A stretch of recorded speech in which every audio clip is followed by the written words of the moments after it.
everyone. International trade is really important in most countries. However, there might be some gaps or differences between countries. Today, I'm going to talk about how those countries solve the problem. The content will be separated into 4 parts. First, I will begin with the current situation of business abroad. Then, you will get to know how those companies provide training. Then, to be continued, I will talk about the stakes and the problems. Finally, it's about the further fine-tuning. Now, let's begin with business norms abroad. International trade plummeted in 2020, but it rebounded and sparked the new trade agreement. The companies expanding abroad, which forges the international business deal, may encounter some surprising differences if they aren't prepared.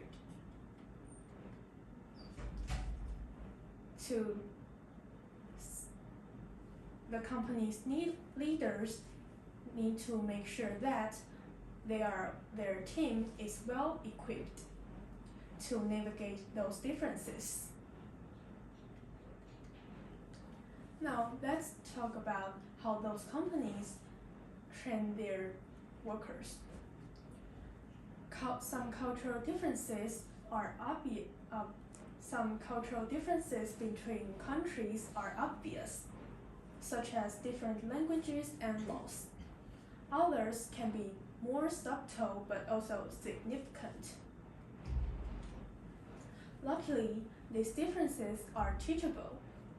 There's a wealth of information accessible online and a lot of organizations that are dedicated to training on cultural nuances.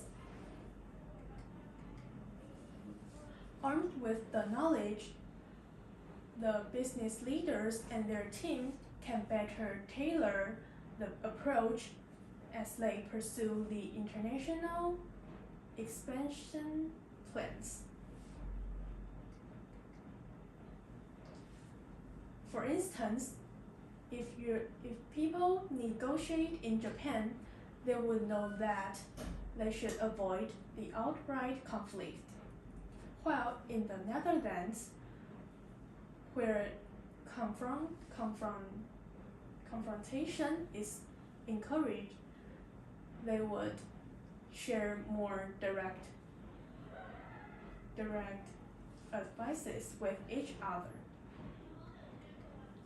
Additionally, there are also some countries have more formal hierarchy.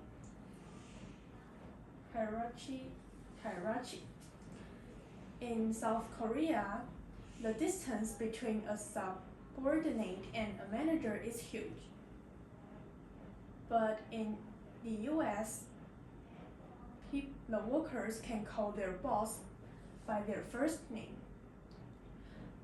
Knowing this kind of cultural differences really helps avoid unintentional faux pas. Now, let's talk about those stakes and the problems. Your team might already be familiar with those cultural differences, but they may have problems. They may face difficulties when they may face the bad consequences if they did it wrong. It's better to emphasize and prompt people to over-prepare than just trying to downplay those differences. Then, let's come to the last part, the further fine-tuning. Recognizing those cultural differences is only the first step. The effective cross-cultural team put those learnings into practice again and again.